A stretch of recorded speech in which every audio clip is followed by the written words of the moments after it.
Hi sayers, good day. Welcome back to my channel. First of all, I would like to say thank you for having watched all my previous vlogs, most especially the first ever episode of Simon Cooks, where we cook one of the most favorite Pinoy meriendas of all time, and that is turon.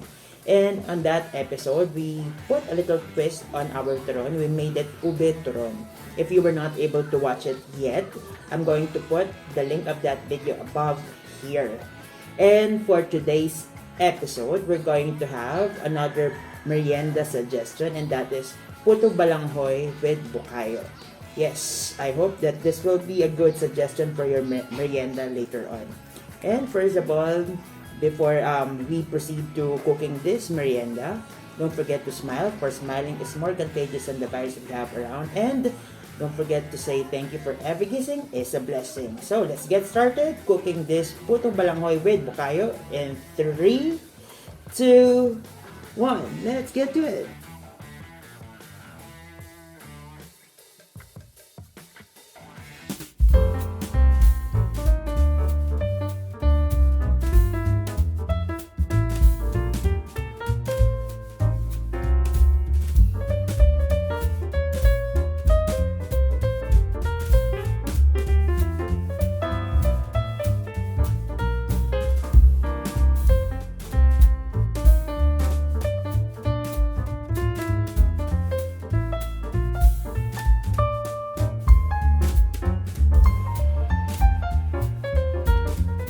First things first, we have to wash our kamoteng or our balanghoy.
So there you go. After peeling our kamoteng kahoy, we have to grate each piece here because it will be good for the texture of our puto balanghoy.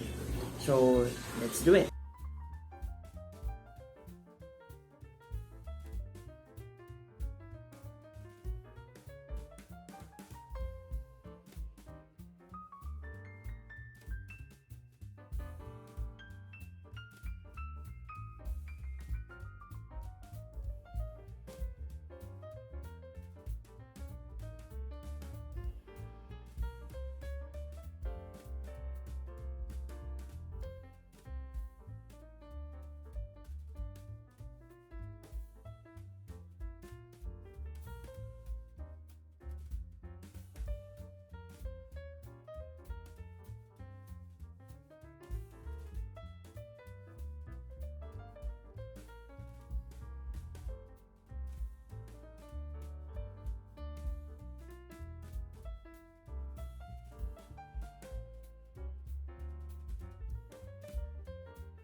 So there you go, sayers. After 30 to 45 minutes of waiting and cooking our putong balanghoy with bukayo, it's tasting time now.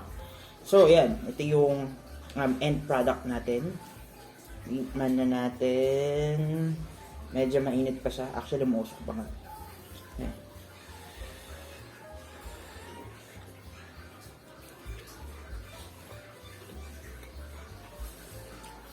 Actually, this dish is what I really liked when I was still a child, because there was one seller here near our place, and it's like nostalgic.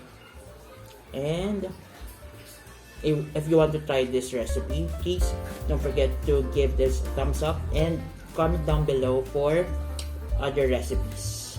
So this has been Simon for Simon Says PH, and thank you for watching. See you again on my next vlog. Bye bye.